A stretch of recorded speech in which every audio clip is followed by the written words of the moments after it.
Ode to a Nightingale is a poem by John Keats written in May 1819 in either the garden of the Spaniards Inn, Hampstead, London, or, according to Keats' friend Charles Armitage Brown, under a plum tree in the garden of Keats House, also in Hampstead.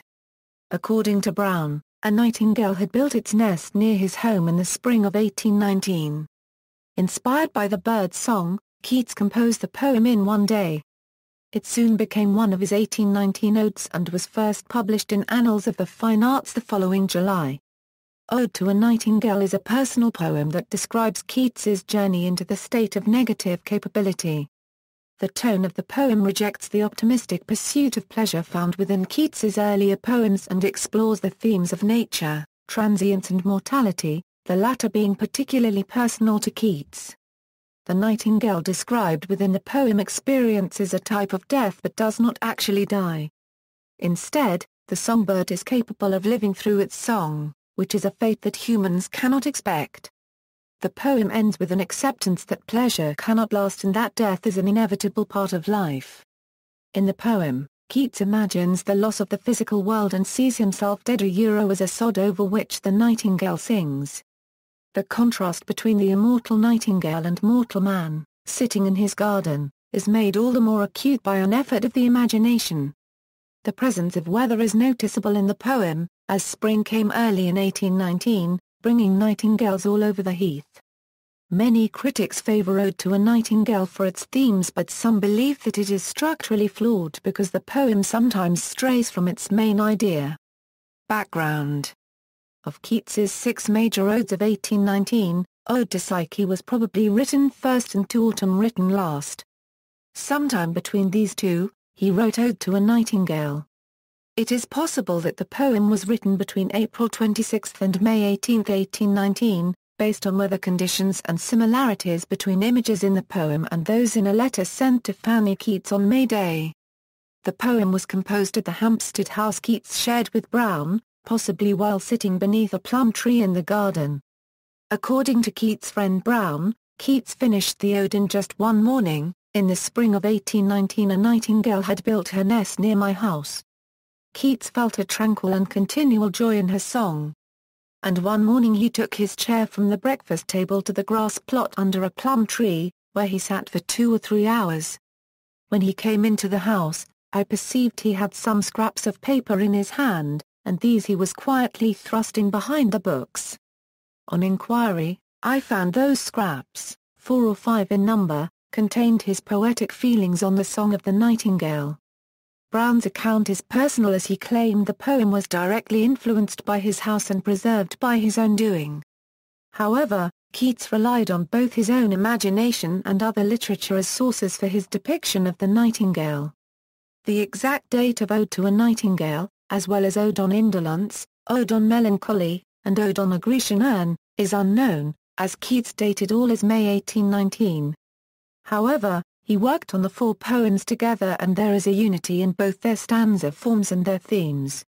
The exact order the poems were written in is also unknown, but they form a sequence within their structures. While Keats was writing Ode on a Grecian Urn, and the other poems, Brown transcribed copies of the poems and submitted them to Richard Woodhouse. During this time, Benjamin Haydon, Keats' friend, was given a copy of Ode to a Nightingale, and he shared the poem with the editor of the Annals of the Fine Arts, James Elmes. Elmes paid Keats a small sum of money, and the poem was published in the July issue. The poem was later included in Keats' 1820 collection of poems, Lamia, Isabella, The Eve of St. Agnes, and other poems. Structure. Ode to a Nightingale was probably the first of the middle set of 4 odes that Keats wrote following Ode to Psyche, according to Brown. There is further evidence of this in the structure of the poems because Keats combines 2 different types of lyrical poetry in an experimental way, the odal hymn and the lyric of questioning voice that responds to the odal hymn. This combination of structures is similar to that in Ode on a Grecian Urn. In both poems the dual form creates a sort of dramatic element within the poem. The stanza forms of the poem is a combination of elements from Petrarchan sonnets and Shakespearean sonnets. When it came to vowel forms, Keats incorporated a pattern of alternating historically short and long vowel sounds in his ode. In particular, Line 18 has the historical pattern of short followed by long followed by short, and followed by long.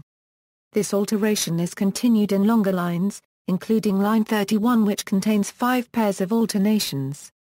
However, other lines, such as line 3 rely on a pattern of 5 short vowels followed by long, and short vowel pairings until they end with a long vowel. These are not the only combination patterns present, and there are patterns of 2 short vowels followed by a long vowel in other lines, including 12, 22, and 59, which are repeated twice and then followed up with 2 sets of short, and then long vowel pairs. This reliance on vowel sounds is not unique to this ode, but is common to Keats's other 1819 odes and his Eve of St. Agnes. The poem incorporates a complex reliance on assonance the repetition of vowel sounds in a conscious pattern, as found in many of his poems. Such a reliance on assonance is found in very few English poems. Within Ode to a Nightingale, an example of this pattern can be found in line 35, where the A of already connects with the E of tender, and the I of with connects with the I of is. This same pattern is found again in line 41 with the A of cannot linking with the A of at, and the A of C linking with the A of feet. This system of assonance can be found in approximately a tenth of the lines of Keats's later poetry. When it came to other sound patterns, Keats relied on double or triple caesures in approximately 6% of lines throughout the 1819 odes. An example from Ode to a Nightingale can be found within line 45 as the pauses after the commas are a masculine pause. Furthermore, Keats began to reduce the amount of Latin-based words and syntax that he relied on in his poetry, which in turn shortened the length of the words that dominate the poem. There is also an emphasis on words beginning with consonants, especially those that begin with B, P, or V. These 3 consonants are relied on heavily in the first stanza, and they are used syzygically to add a musical tone within the poem. In terms of poetic meter, Keats relies on spondee throughout his 1819 odes and in just over 8% of his lines within Ode to a Nightingale, including line 12, and line 25, to Walter Jackson Bate. The use of spondees in lines 31-34 creates a feeling of slow flight, and in the final stanza. The distinctive use of scattered spondees, together with initial inversion, lend an approximate phonetic suggestion of the peculiar spring and bounce of a bird in its flight. Poem. My heart aches, and a drowsy numbness pains, my sense, as though of hemlock I had drunk, or emptied some dull opiate to the drains. 1 minute passed, and lethe wards had sunk. 'Tis not through envy of thy happy lot, 5, but being too happy in thine happiness, that thou, light-winged dryad of the trees, in some melodious plot, of beacon green, and shadows numberless, singest of summer and full-throated ease. 10. Oh for a draught of vintage that hath been, cooled a long age in the deep delve of the earth, tasting of flora and the country green, dance, and Ravenous section L song, and sunburnt mirth. Oh for a beaker full of the warm south. 15. Full of the true, the blushful hyagreen, with beaded bubbles winking at the brim, and purple stained mouth. That I might drink, and leave the world unseen, and with thee fade away into the forest dim. 20. Fade far away, dissolve, and quite forget, what thou among the leaves hast never known, the weariness, the fever, and the fret, here, where men sit and hear each other groan. Where palsy shakes a few, sad, last grey hairs. 25. Where youth grows pale, and spectre thin, and dies. Where but to think is to be full of sorrow, and leaden-eyed despairs. Where beauty cannot keep her lustrous eyes, or new love pine at them beyond tomorrow. 30. Away. Away. For I will fly to thee, not charioted by Bacchus and his pards, but on the viewless wings of poesy, though the dull brain perplexes and retards, already with thee. Tender as the night. 35. And haply the queen moon is on her throne, clustered around by all her starry phase, but here there is no light, save what from heaven is with the breezes blown, through verdurous glooms and winding mossy ways. 40. I cannot see what flowers are at my feet, nor what soft incense hangs upon the boughs, but, in embalmed darkness, guess each sweet, wherewith the seasonable month endows, the grass, the thicket, and the fruit tree wild. 45. White hawthorn, and the pastoral eglantine. Fast fading violets covered up in leaves.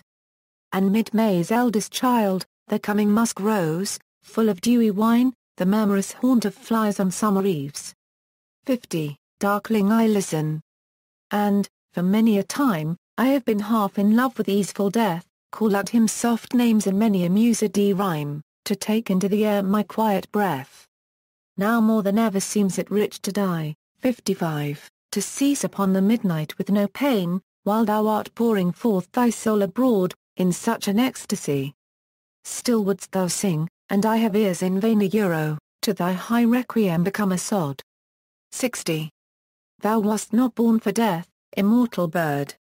No hungry generations tread thee down. The voice I hear this passing night was heard, in ancient days by emperor and clown, perhaps the self-same song that found a path 65, through the sad heart of Ruth, when, sick for home, she stood in tears amid the alien corn. The same that oft times hath, charm at magic casements, opening on the foam, of perilous seas, in fairy lands forlorn. 70. Forlorn. The very word is like a bell, to toll me back from thee to my sole self. Adieu. The fancy cannot cheat so well, as she is famed to do, deceiving elf. Adieu. Adieu. Thy plaintive anthem fades 75, past the near meadows, over the still stream, up the hillside. And now 'tis buried deep, in the next valley glades, was it a vision, or a waking dream? Fled is that music, do I wake or sleep? 80. Themes. Ode to a Nightingale describes a series of conflicts between reality and the romantic ideal of uniting with nature. In the words of Richard Fogel, the principal stress of the poem is a struggle between ideal and actual, inclusive terms which, however, contain more particular antitheses of pleasure and pain, of imagination and common sense reason, of fullness and privation, of permanence and change, of nature and the human, of art and life, freedom and bondage, waking and dream. Of course, the Nightingale's song is the dominant image and dominant voice within the ode. The Nightingale is also the object of empathy and praise within the poem. However, the Nightingale and the discussion of the Nightingale is not simply about the bird or the song, but about human experience in general. This is not to say that the song is a simple metaphor, but it is a complex image that is formed through the interaction of the conflicting voices of praise and questioning. On this theme, David Perkins summarizes the way Ode to a Nightingale, and Ode on a Grecian Urn perform this when he says, "We are dealing with a talent, indeed an entire approach to poetry, in which symbol, however necessary, may possibly not satisfy as the principal concern of poetry, any more than it could with Shakespeare, but is rather an element in the poetry and drama of human reactions. However, there is a difference between an urn and a nightingale in that the nightingale is not an eternal entity. Furthermore, in creating any aspect of the nightingale immortal during the poem, the narrator separates any union that he can have with the nightingale. The nightingale's song within the poem is connected to the art of music in a way that the urn in Ode on a Grecian Urn is connected to the art of sculpture. As such, the nightingale would represent an enchanting presence and, unlike the urn, is directly connected to nature. As natural music, the song is for beauty and lacks a message of truth. Keats follows Coleridge's belief, as found in the Nightingale, in separating from the world by losing himself in the bird's song.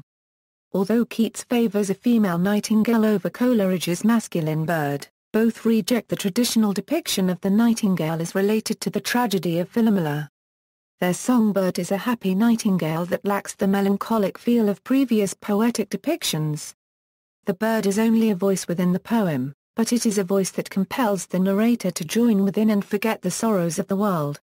However, there is tension in that the narrator holds Keats's guilt regarding the death of Tom Keats, his brother. The song's conclusion represents the result of trying to escape into the realm of fancy.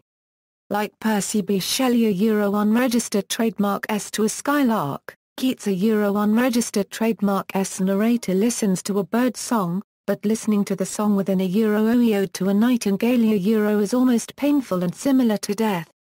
the narrator seeks to be with the nightingale and abandons his sense of vision in order to embrace the sound in an attempt to share in the darkness with the bird. As the poem ends, the trance caused by the nightingale is broken and the narrator is left wondering if it was a real vision or just a dream.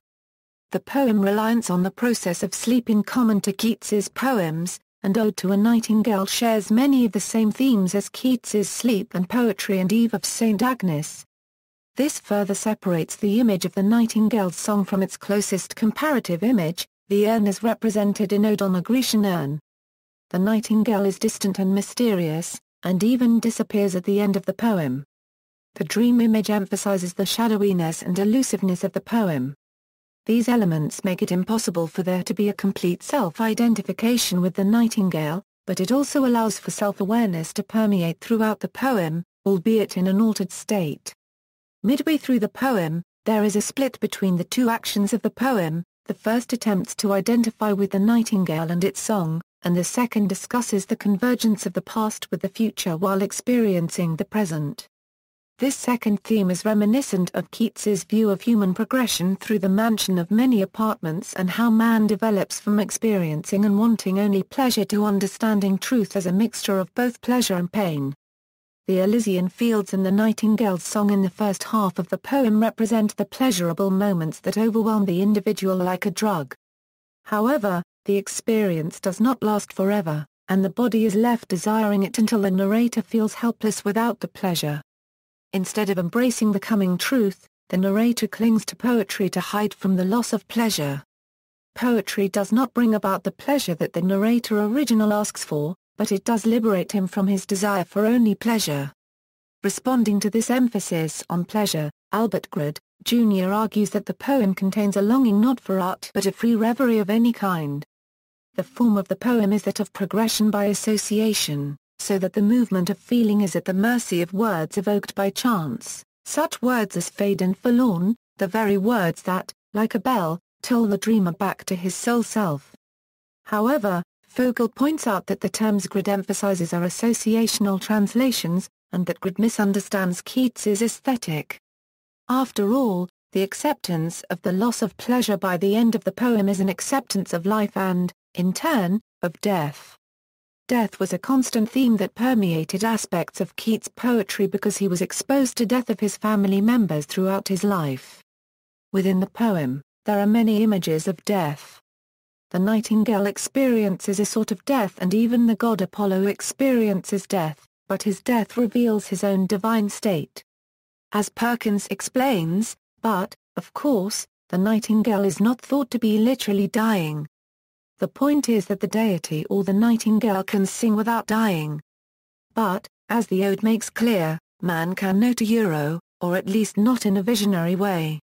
With this theme of a loss of pleasure and inevitable death, the poem, according to Claude Finney, describes the inadequacy of the romantic escape from the world of reality to the world of ideal beauty. Earl Wasserman essentially agrees with Finney, but he extended his summation of the poem to incorporate the themes of Keats's mansion of many apartments when he says, "The core of the poem is the search for the mystery, the unsuccessful quest for light within its darkness, and this leads only to an increasing darkness, or a growing recognition of how impenetrable the mystery is to mortals." With these views in mind, the poem recalls Keats's earlier view of pleasure and an optimistic view of poetry found within his earlier poems, especially Sleep and Poetry, and rejects them.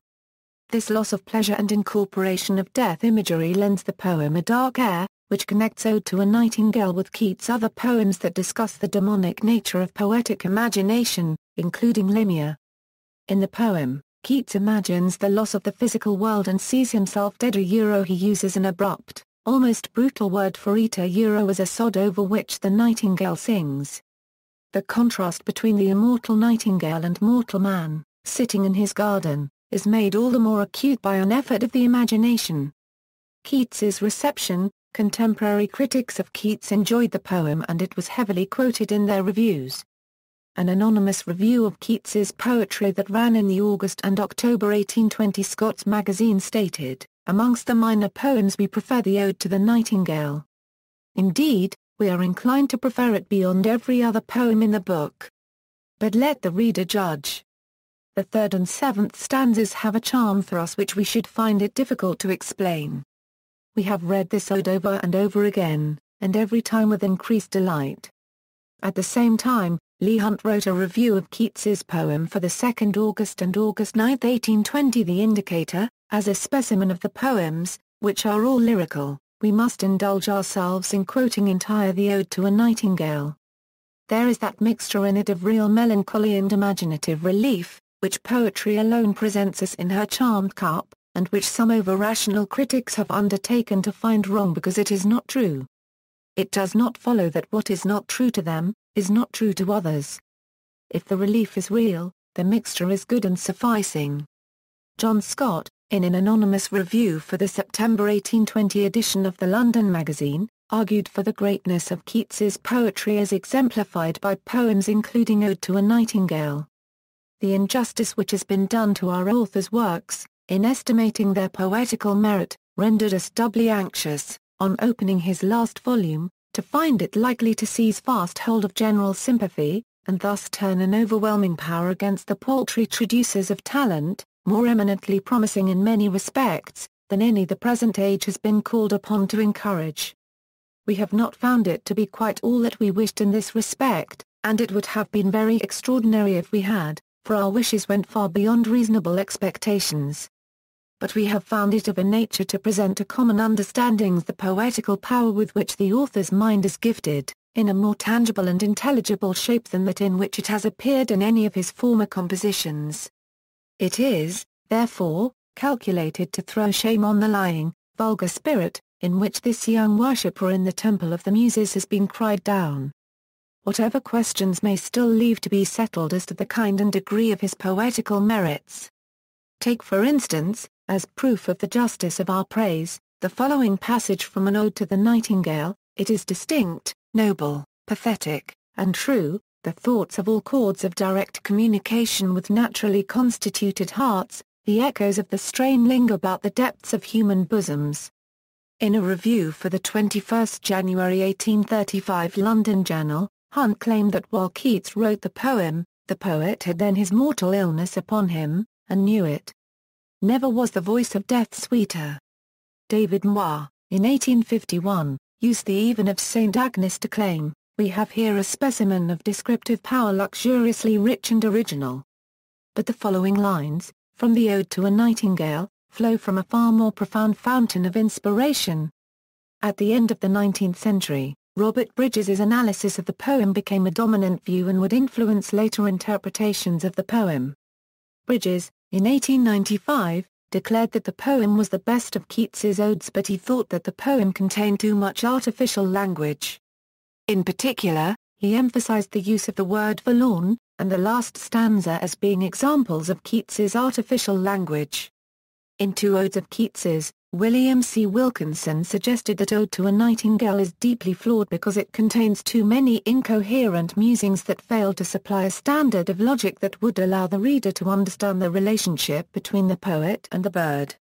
However, Herbert Grierson, arguing in 1928, believed Nightingale to be superior to Ode on a Grecian Urn, Ode on Melancholy, and Ode to Psyche, arguing the exact opposite of Wilkinson, as he stated that Nightingale, along with To Autumn, showed a greater amount of logical thought and more aptly presented the cases they were intended to make. 20th century criticism At the beginning of the 20th century, Rudyard Kipling referred to lines 69 and 70, alongside 3 lines from Samuel Taylor Coleridge's Kubla Khan, when he claimed of poetry, "In all the millions permitted there are no more than €5 little lines of which one can say, these are the magic. These are the vision. The rest is only poetry." In 1906, Alexander Mackie argued, "The nightingale and the lark for long monopolized poetic idolatry, a privilege they enjoyed solely on account of their preeminence as songbirds." Keats's Ode to a Nightingale and Shelley's Ode to a Skylark are two of the glories of English literature. But both were written by men who had no claim to special or exact knowledge of ornithology as such. Sidney Colvin, in 1920, argued, "Throughout this ode Keats' unregistered trademark S genius is at its height. Imagination cannot be more rich and satisfying. felicity of phrase and cadence cannot be more absolute than in the several contrasted stanzas calling for the draught of southern vintage, to praise the art of a passage like that in the fourth stanza, to praise or comment on a stroke of art like this is to throw doubt on the reader, unregistered trademark's power to perceive it for himself. Bridges' view of Ode to a Nightingale was taken up by H. W. Garrod in his 1926 analysis of Keats's poems. Like Albert Gerard would argue later in 1944, Garrod believed that the problem within Keats's poem was his emphasis on the rhythm and the language instead of the main ideas of the poem. When describing the fourth stanza of the poem, Maurice Ridley, in 1933, claimed, "And so comes the stanza, with that remarkable piece of imagination at the end which feels the light as blown by the breezes, one of those characteristic sudden flashes with which Keats fires the most ordinary material." He later declared of the seventh stanza, "And now for the great stanza in which the imagination is fanned to yet whiter heat, the stanza that would, I suppose, by common consent be taken, along with Kubla Khan, as offering us the distilled sorceries of Romanticism." He concluded on the stanza that "I do not believe that any reader who has watched Keats at work on the more exquisitely finished of the stanzas in the Eve of St. Agnes, and seen this craftsman slowly elaborating and refining, will ever believe that this perfect stanza was achieved with the easy fluency with which, in the draft we have, it was obviously written down." In 1936, F. Leavis wrote, "One remembers the poem both as recording, and as being for the reader, an indulgence." Following Leavis, Cleanth Brooks and Robert Penn Warren, in a 1938 essay, saw the poem as a very rich poem. It contains some complications which we must not gloss over if we are to appreciate the depth and significance of the issues engaged. Brooks would later argue in The Well-Wrought Urn that the poem was thematically unified while contradicting many of the negative criticisms lodged against the poem. Richard Fogel responded to the critical attack on Keats's emphasis on rhyme and language put forth by Garrod, Gerard, and others in 1953.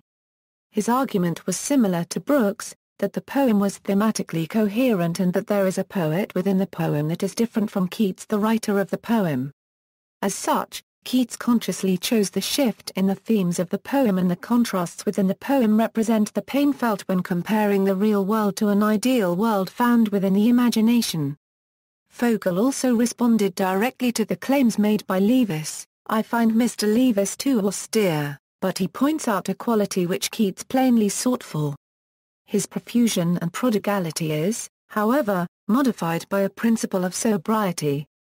It is possible that Fogel's statements were a defense of Romanticism as a group that was both respectable in terms of thought and poetic ability. Wasserman, following in 1953, claimed that of all Keats' poems, it is probably the Ode to a Nightingale that has most tormented the critic. In any reading of the Ode to a Nightingale the turmoil will not down. Forces contend wildly within the poem, not only without resolution, but without possibility of resolution. And the reader comes away from his experience with the sense that he has been in a wild abyss. He then explained, "It is this turbulence, I suspect, that has led Alan Tate to believe the ode at least tries to say everything that poetry can say. But I propose it is the ode on a Grecian urn that succeeds in saying what poetry can say, and that the other ode attempts to say all that the poet can." Later critical responses. Although the poem was defended by a few critics, E.C. Pettet returned to the argument that the poem lacked a structure and emphasized the word forlorn as evidence of his view. In his 1957 work, Pettet did praise the poem as he declared, "The Ode to a Nightingale has a special interest in that most of us would probably regard it as the most richly representative of all Keats' unregistered trademark poems. Two reasons for this quality are immediately apparent. There is its matchless evocation of that late spring and early summer season, and there is its exceptional degree of distillation, of concentrated recollection." David Perkins felt the need to defend the use of the word forlorn, and claimed that it described the feeling from the impossibility of not being able to live in the world of the imagination. When praising the poem in 1959, Perkins claimed, "Although the Ode to a Nightingale ranges more widely than the Ode on a Grecian urn, the poem can also be regarded as the exploration or testing out of a symbol, and, compared with the urn as a symbol, The Nightingale would seem to have both limitations and advantages. Walter Jackson Bate also made a similar defense of the word forlorn by claiming that the world described by describing the impossibility of reaching that land. When describing the poem compared to the rest of English poetry, Bate argued in 1963, "Ode to a Nightingale is among the greatest lyrics in English, and the only one written with such speed, we are free to doubt whether any poem in English of comparable length and quality has been composed so quickly." In 1968, Robert Gittins stated, "It may not be wrong to regard Ode on Indolence and Ode on Melancholy as Keats's earlier essays in this ode form, and The Great Nightingale and Grecian as his more finished and later works." From the late 1960s onward, many of the Yale School of Critics described the poem as a reworking of John Milton's poetic diction, but they argued that poem revealed that Keats lacked the ability of Milton as a poet. The critics, Harold Bloom, Leslie Brisman, Paul Ferry, John Hollander and Cynthia Chase, all focused on the poem with Milton as a progenitor to Ode to a Nightingale while ignoring other possibilities, including Shakespeare, who was emphasized as being the source of many of Keats's phrases. Responding to the claims about Milton and Keats's shortcomings, critics like R.S. White and Willard Spiegelman used the Shakespearean echoes to argue for a multiplicity of sources for the poem, to claim that Keats was not trying to respond just Milton or escape from his shadow. Instead, Ode to a Nightingale was an original poem. As White claimed, the poem is richly saturated in Shakespeare, yet the assimilations are so profound that the ode is finally original, and wholly Keatsian. Similarly, Spiegelman claimed that Shakespeare's A Midsummer Night's Dream had flavored and ripened the later poem. This was followed in 1986 by Jonathan Bate claiming that Keats was left enriched by the voice of Shakespeare, the immortal bird.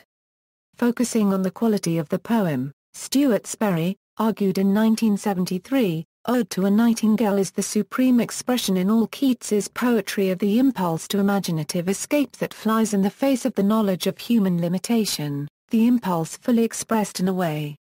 Away. For I will fly to thee."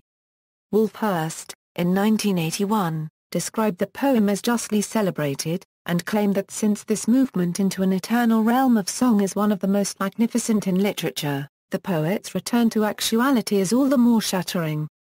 Helen Vendler continued the earlier view that the poem was artificial, but added that the poem was an attempt to be aesthetic and spontaneous that was later dropped.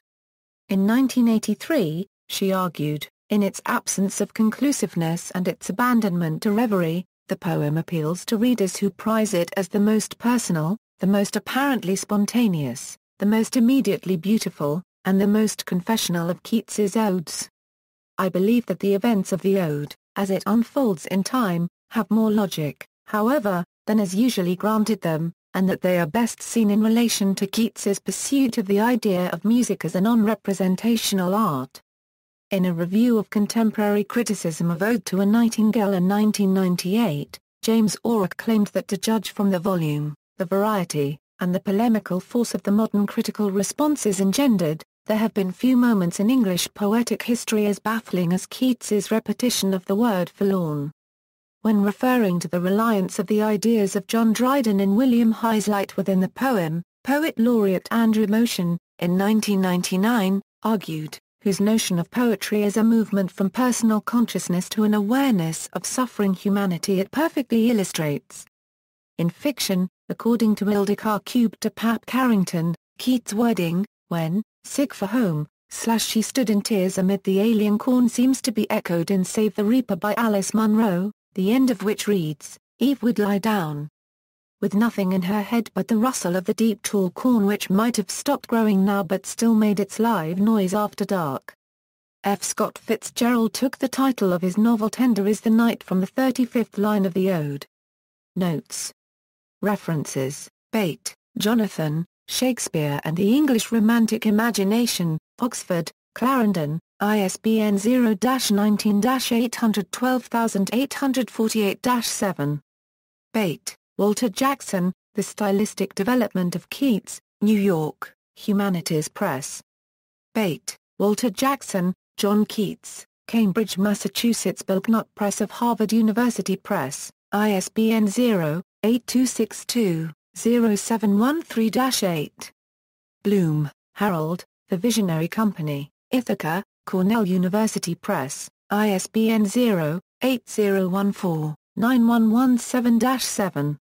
Brooks, Cleanth and Warren, Robert Penn, The Ode to a Nightingale, in Stillinger, Jack, Keats's Odes, Englewood, New Jersey, Prentice Hall, pages 44–47.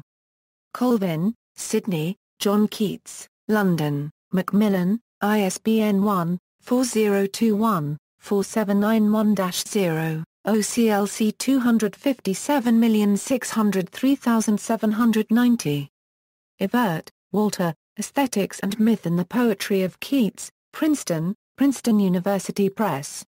Finney, Claude, The Evolution of Keats's Poetry 2, Cambridge, Massachusetts, Harvard University Press. Fogel, Richard, Keats's Ode to a Nightingale, in Stillinger, Jack, Keats's Odes, Englewood, New Jersey, Prentice Hall, pages 33–43. Gittings, Robert, John Keats, London, Heinemann, ISBN 0-14-005114-7. Grierson, H.J.C., Lyrical Poetry from Blake to Hardy, London, L. and Virginia Woolf. Grad, Albert, J.R., Prometheus and the Aeolian Lyre, Yale Review, XXXIII. Hilton, Timothy, Keats and His World, New York, Viking Press, ISBN 0-670-41196-5. Hurst, Wolfe, John Keats, Boston, Twain, ISBN 0-8057-6821-1. Leavis, F.R., Revaluation, London, Chatto and Windus, ISBN 0-8371-8297-2. Mackey, Alexander, Nature Knowledge in Modern Poetry, New York, Longmans Green and Company, OCLC 494286564. Matthews, G.M., Keats, The Critical Heritage, New York, Barnes & Noble, ISBN 0-415-13447-1. Motion, Andrew, Keats, Chicago, University of Chicago Press, ISBN 1-84391-077-2, James, Keats's Odes, Gainesville, University of Florida Press, ISBN 0-8130-1590-1. Perkins, David, The Quest for Permanence, The Symbolism of Wordsworth, Shelley, and Keats, Cambridge, Massachusetts, Harvard University Press. Pettit, E.C., On the Poetry of Keats, Cambridge, Cambridge University Press. Perkins, David, The Ode on a Nightingale, in Bate, Walter Jackson, Keats, A Collection of Critical Essays, Englewood, New Jersey, Prentice Hall, pages 103–112. Ridley, Maurice, Keats Craftsmanship, Oxford, Clarendon, OCLC 1842818. Sperry, Stuart, Keats the Poet, Princeton, Princeton University Press, ISBN 0-691-00089-1. Spiegelman, Willard, Keats's Coming Musgroves and Shakespeare's Profound Verdure, ELH 50, 347 €362, doi, 10.2307/2872820, Stillinger, Jack, Multiple Readers, Multiple Texts, Multiple Keats, in Ryan, Robert. Sharp, Ronald, The Persistence of Poetry, Amherst, University of Massachusetts Press, Wasserman, Earl, The Finer Tone, Baltimore, Johns Hopkins University Press, ISBN 0-8018-0657-7. White, R.S., Shakespearean Music in Keats's Ode to a Nightingale, English 30, 217 €229, Wilkinson, William C., Two Odes of Keats's, Bookman. Woods, George, English Poetry and Prose of the Romantic Movement, Chicago, Scott, Forsman. Vendler, Helen, The Odes of John Keats, Cambridge, Massachusetts, Harvard University Press, ISBN 0-674-63075-0. External links, major online resources on Ode to a Nightingale, audio, Robert Pinsky reads Ode to a Nightingale by John Keats, John Keats Ode to a Nightingale at the British Library.